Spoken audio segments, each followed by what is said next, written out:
अस्सलाम वालेकुम प्यारे बच्चों, टीचली चैनल में आपको खुश आमदीद कहते हैं। बच्चों, आज फिजिक्स के हवाले से लेक्चर रिकॉर्ड कर रहा हूँ। बच्चों, फिजिक्स में मैंने जो एक एब्जॉर्व किया है, जो चीज़ एब्जॉर्व की है कि स्टूडेंट्स को न्यूमेरिकल प्रॉब्लम्स फिजिक्स के अंदर बहुत मुश्किल लगती हैं। जो मैंने सोचा है, सबसे पहले सबसे मुश्किल चीज़ को समझाया जाए कि आखिर हम कौन सा मेथड अडॉप्ट करेंगे कि न्यूमेरिकल क्वेश्चंस, न्यूमेरिकल प्रॉब्लम्स हमारे पास, हमारे बच्चों को, हमारे स्टूडेंट्स को वो आसानी से समझ आ सके। बच्चों,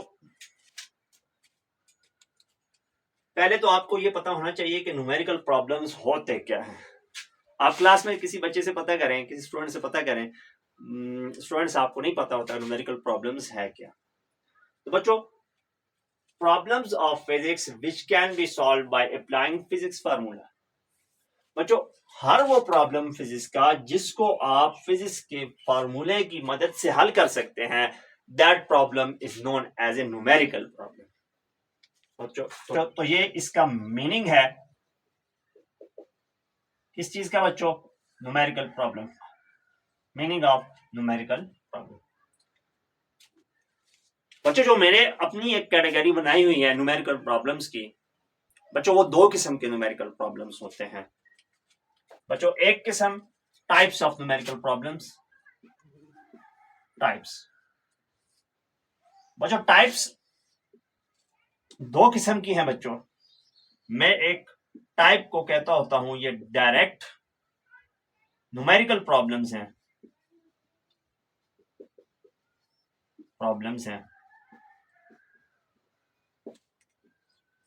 और बच्चों, जो दूसरी टाइप है उसको मैं कहता होता हूं ये इनडायरेक्ट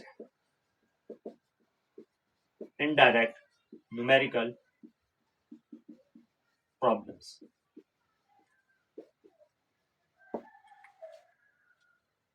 बच्चों, डायरेक्ट और इनडायरेक्ट न्यूमेरिकल प्रॉब्लम में क्या फर्क है? बच्चों, हमने यहां पे मीनिंग के अंदर पढ़ा कि problems of physics that can be solve with the help of और बाय अप्लाइंग फिजिक्स फार्मूला।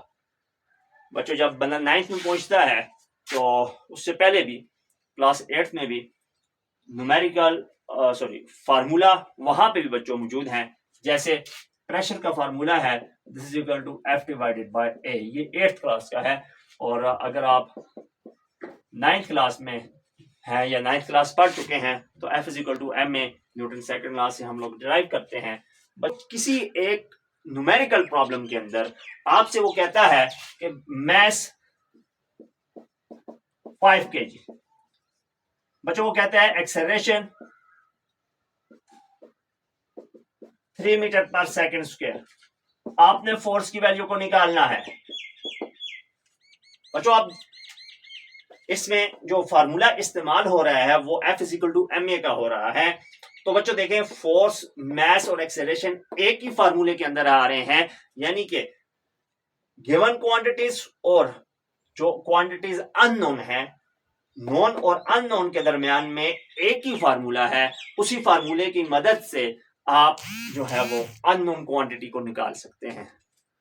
बच्चों, यही फार्मूला हमें इस्तेमाल करना पड़ जाए और हमारे पास सिनेरियो ये हो, मैस बच्चों यही है 5 kg, जबकि वो हमें यहां पे वेलोसिटी की वैल्यू दे रहा है 5 मीटर पर सेकेंड, ये इनिशियल है। और बच्चों, जो फाइनल है वो है 0 मीटर पर सेकेंड। और बच्चों, जो टाइम लग रहा है वो लग रहा है 3 सेकेंड। बच्चों, अभी आपको F is equal to M A का फार्मूला आप नहीं इस्तेमाल कर सकते, इसलिए कि आपको एक्सेलरेशन नहीं गिवन। तो आपने एक्सेलरेशन को पहले मालूम करना है। तो बच्चों, जहां पे आप इंटरमीडिएट बीच में एक और फार्मूला लगा के जो अननोन क्वांटिटी है फार्मूले के अंदर, जो कि हमें न्यूमेरिकल प्रॉब्लम में नहीं गिवन, तो ऐसे न्यूमेरिकल प्रॉब्लम को इनडायरेक्ट न्यूमेरिकल प्रॉब्लम कहते हैं। बच्चों, डायरेक्ट न्यूमेरिकल प्रॉब्लम फिर वो प्रॉब्लम होगा इन विच प्रॉब्लम, बच्चों न्यूमेरिकल प्रॉब्लम को मैं एनपी के साथ लिखूंगा। Numerical problems in which known and unknown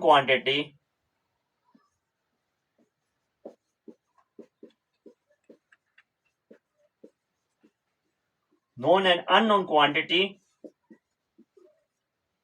are linked with one formula.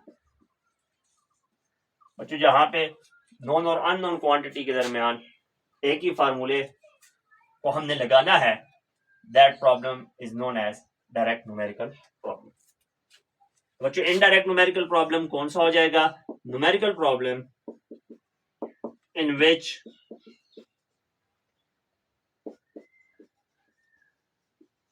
known and unknown quantities are linked with more than one formula. जहां पे एक फार्मूले से ज्यादा बच्चों आप अप्लाई करेंगे, वो क्या, जहां पे आपको एक अननोन क्वांटिटी भी मालूम करनी पड़ जाए, तो that numerical problem is known as an indirect numerical problem. बच्चों इनडायरेक्ट न्यूमेरिकल प्रॉब्लम की एक और डेफिनेशन भी आपके साथ शेयर की हुई है. तो बच्चों numerical problems in which known and in which numerical problem in which an intermediate, इनके दरमियान में हम कोई फार्मूला इस्तेमाल करेंगे. An intermediate formula is applied.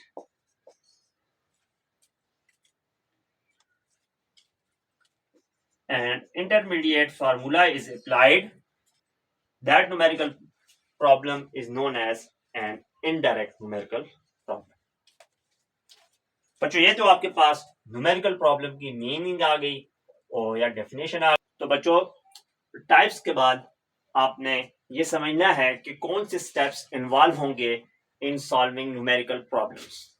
बच्चों सबसे पहले जो भी स्टेटमेंट आपको गिवन होगी, उस स्टेटमेंट के अंदर से आपने नॉन क्वांटिटीज को एक्सट्रैक्ट करना है. Extraction of non quantities, extraction of non quantities. बच्चों आपने नॉन क्वांटिटीज को एक्सट्रैक्ट करना है उस प्रॉब्लम की स्टेटमेंट में से. उसके बाद बच्चों दूसरी चीज, आपने एक्सट्रैक्शन का लफ्ज आप इस्तेमाल करेंगे या आप इस्तेमाल करेंगे what do we need to calculate. बच्चों हमने क्या चीज मालूम करनी है इस क्वेश्चन के अंदर.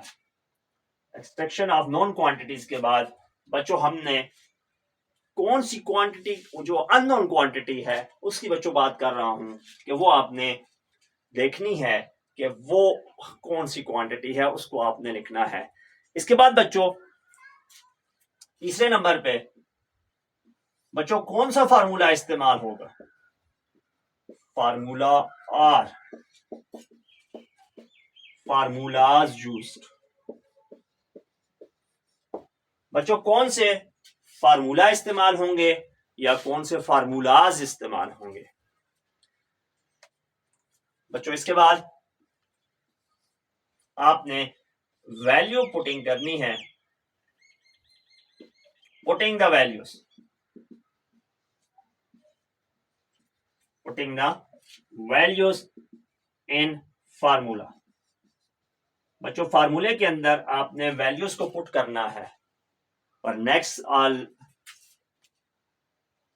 जो पांचवा स्टेप है बच्चों, वो करना है calculation to get the answer. Calculation to get the answer.